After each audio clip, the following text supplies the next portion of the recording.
शिखर अमरीश को फोन पर बताता है कि वो उसे कुछ देना चाहता है। शिखर समझ नहीं पाता कि आखिर अमरीश उसे क्या देना चाहता होगा और क्यों। जानने के लिए शिखर अमरीश के बंगले पर पहुंचता है। अमरीश शिखर का बाहर ही इंतजार कर रहा होता है। शिखर अमरीश को देखकर चौंक जाता है। आखिर ऐसी क्या जरूरी चीज है जिसके लिए अमरीश खुद के बंगले के बाहर ही शिखर का इंतजार कर रहा था। अमरीश, आप यहां? आपने मुझे इतना अर्जेंटली बुलाया, सब ठीक तो है? शिखर थोड़ा उलझा हुआ था। गुड मॉर्निंग शिखर, जैसा कि मैंने बताया था, कुछ है जो मैं तुम्हें देना चाहता हूं। आओ मेरी गाड़ी में चलते हैं।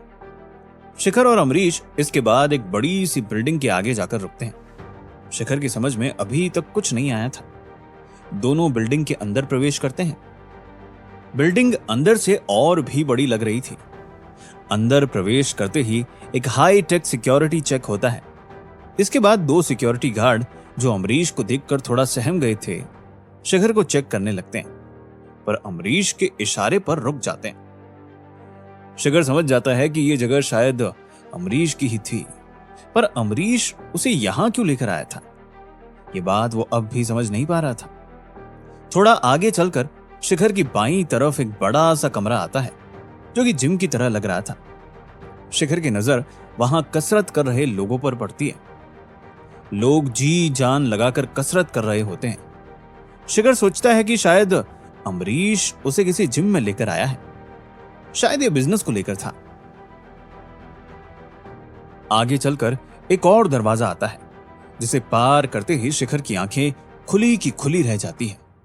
उसके सामने दर्जनों की तादाद में लोग मार्शल आर्ट्स कर रहे हैं। शिखर को लगा जैसे ये कोई मार्शल आर्ट्स की एकेडमी है, पर लोगों को प्रैक्टिस करते देख ऐसा लग रहा था मानो वो लोग किसी जंग की तैयारी कर रहे हों। उनकी आंखों में एक अजीब सी डरा देने वाली आग थी। शिखर ने नजर घुमा के आसपास देखा। कहीं प्रैक्टिस चल रही थी, कहीं एक्सरसाइज, तो कहीं फाइट, पर हर कोई बहुत ही जी जान लगा रहा था, जैसे उनकी जिंदगी उसी पर निर्भर करती हो। शिखर उलझन में था। पहले तो शिखर को यह समझ नहीं आ रहा था कि शिखर को अमरीश ऐसी जगह क्यों लेकर आया है। आखिर मार्शल आर्ट से उनका क्या संबंध है, और दूसरा ये कि फोन पर अमरीश शिखर को क्या देने की बात कर रहा था। इससे पहले शिखर और कुछ सोच पाता, अमरीश बोल पड़ा। मैं जानता हूं इस वक्त तुम्हारे जहन में बहुत सारे सवाल चल रहे होंगे, अमरीश ने शिखर की तरफ देखकर कहा। यह मेरा मार्शल आर्ट्स क्लब है। ये सभी जिन्हें तुम उग्रता से मार्शल आर्ट्स करते देख रहे हो, ये मेरी आर्मी है, जो मेरी सुरक्षा प्रणाली यानी सिक्योरिटी सिस्टम का सबसे अहम भाग है।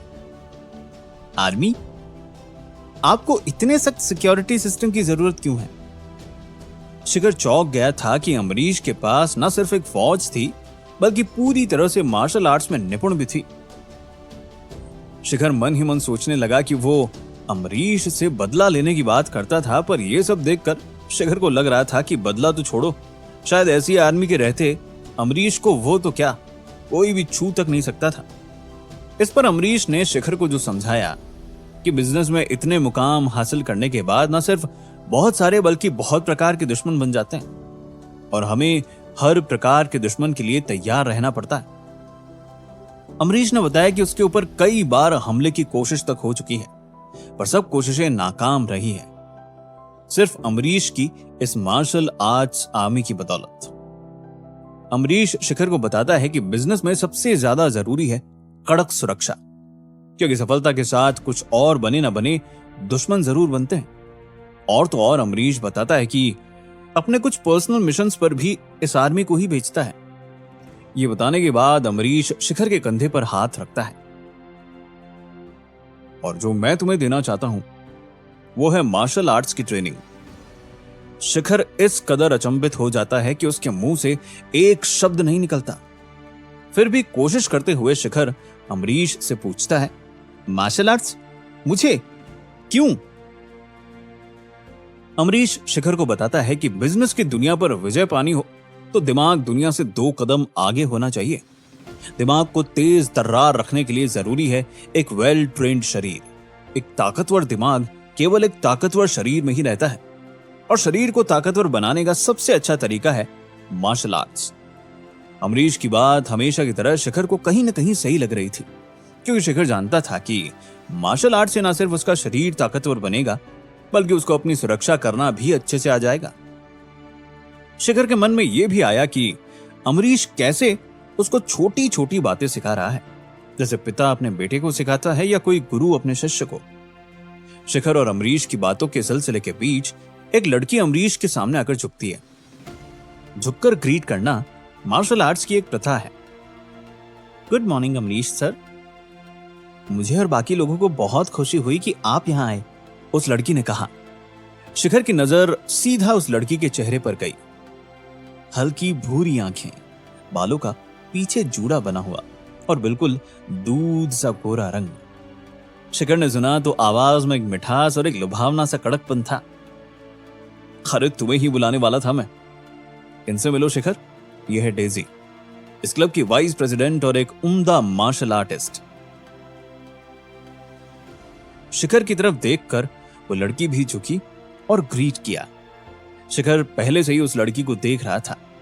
लड़की ने जब शिखर को ग्रीट किया तो शिखर मुस्कुरा गया। तो डेजी, मैं चाहता हूं कि तुम शिखर को भी एक ट्रेंड और निपुण मार्शल आर्ट्स एक्सपर्ट बनाओ, और आज से यह आपकी जिम्मेदारी है। शिखर अमरीश की ओर देखकर हिचकिचाता है, पर अपना सर हामी में भरता है।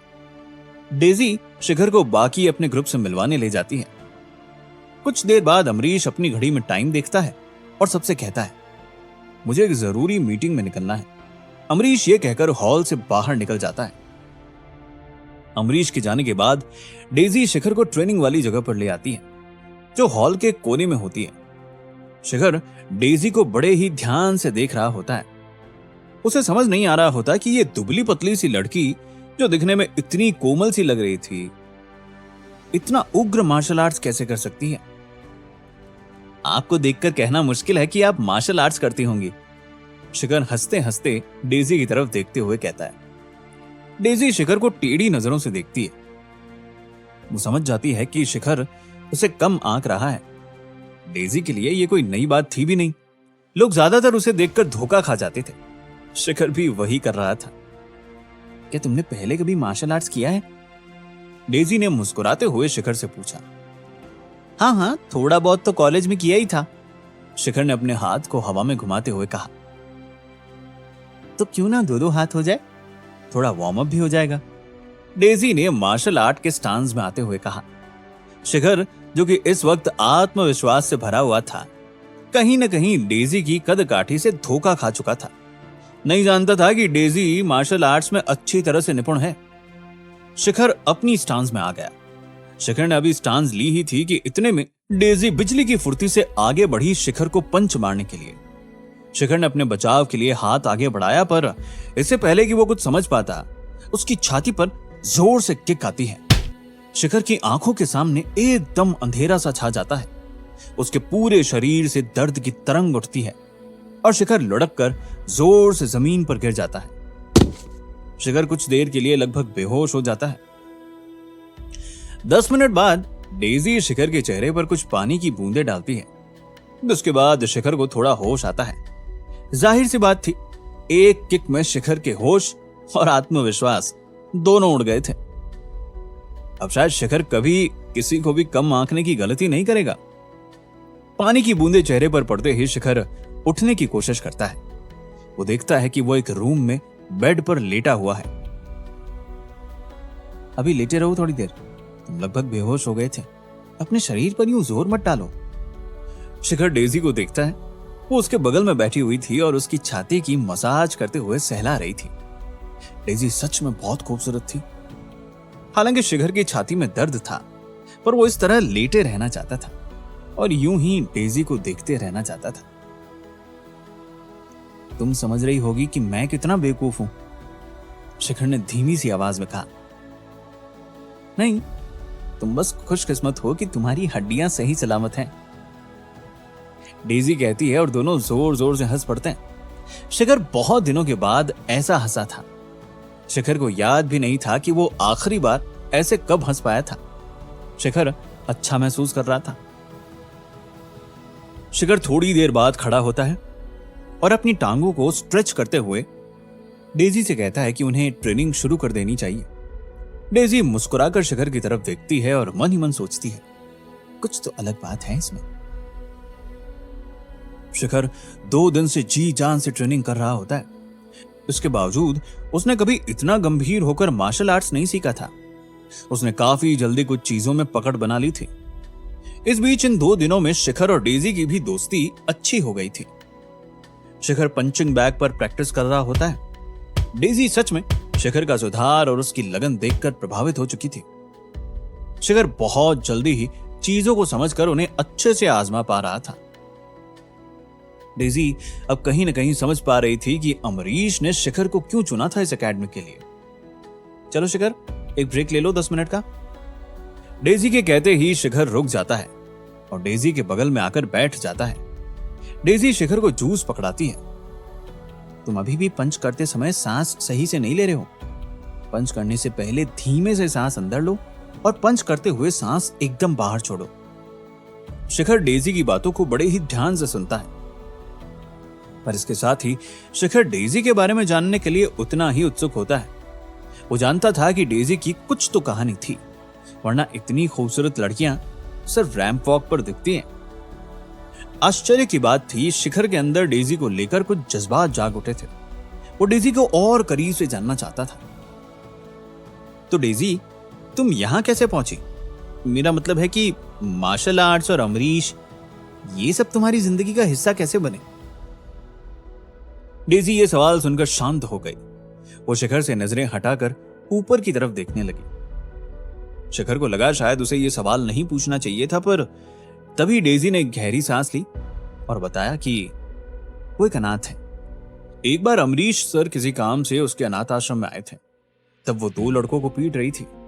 अमरीश सर ने यह देखकर डेजी को बुलाया, उसका नाम पूछा। डेजी को लगा कि शायद उसे हमेशा की तरह डांट पड़ेगी, पर अमरीश ने उसे पूछा कि क्या वो अमरीश के साथ चलकर रहना चाहेगी। डेजी की आंखें नम हो चुकी थी। अनाथ आश्रम में मेरा दम घुटता था शिखर। ऐसा लगता था मानो किसी ने तुम्हारी रूह कैद कर ली हो। पर अमरीश सर से मिलने के बाद मेरी जिंदगी हमेशा के लिए बदल गई। शिखर ये सुनकर थोड़ा भावुक हो जाता है। डेजी सिर्फ 8 साल की थी जब अमरीश ने उसे इस मार्शल आर्ट्स क्लब में डाला, उसे स्पेशल ट्रेनिंग दिलाई। तब से उसकी जिंदगी में 2 ही चीजें हैं, एक अमरीश और दूसरा मार्शल आर्ट्स। शिखर ने पूरी बात सुनी। शिखर अब डेजी से और करीबी महसूस करने लगा था। शिखर की तरह डेजी भी अनाथ थी और उसने भी अपने माँ बाप को कभी नहीं देखा था। ये बताते हुए डेजी की आंखें थोड़ी नम हो गई थी। डेजी अपनी आंखों को इधर उधर देखकर छुपने की कोशिश करने लगी। इतने में शिखर ने डेजी के हाथ पर हाथ रख दिया। डेजी ने स्पर्श महसूस किया और शिखर की आंखों में देखने लगी। इतने में डेजी का फोन बजने लगा और शिखर ने अपना हाथ डेजी के हाथ से हटा दिया। जरूरी कॉल है, डेजी ने कहा और वहां से उठकर थोड़ा साइड में आ गई। Daisy, hello. दूसरी तरफ से अमरीश की आवाज आई। क्या शिखर और तुम्हारी दोस्ती हुई? अमरीश ने कड़क सी आवाज में पूछा। जी अमरीश, शिखर अब मुझ पर काफी भरोसा करने लग गया है, डेजी ने जवाब दिया। गुड, मुझे हर एक चीज का अपडेट चाहिए, अमरीश ने डेजी से कहा और फोन काट दिया। आखिर अमरीश क्यों करवाना चाहता था शिखर और डेजी की दोस्ती? क्या डेजी दोस्त के रूप में निकलेगी शिखर की कोई दुश्मन? जानने के लिए सुनते रहिए मिलियनेयर डिलीवरी।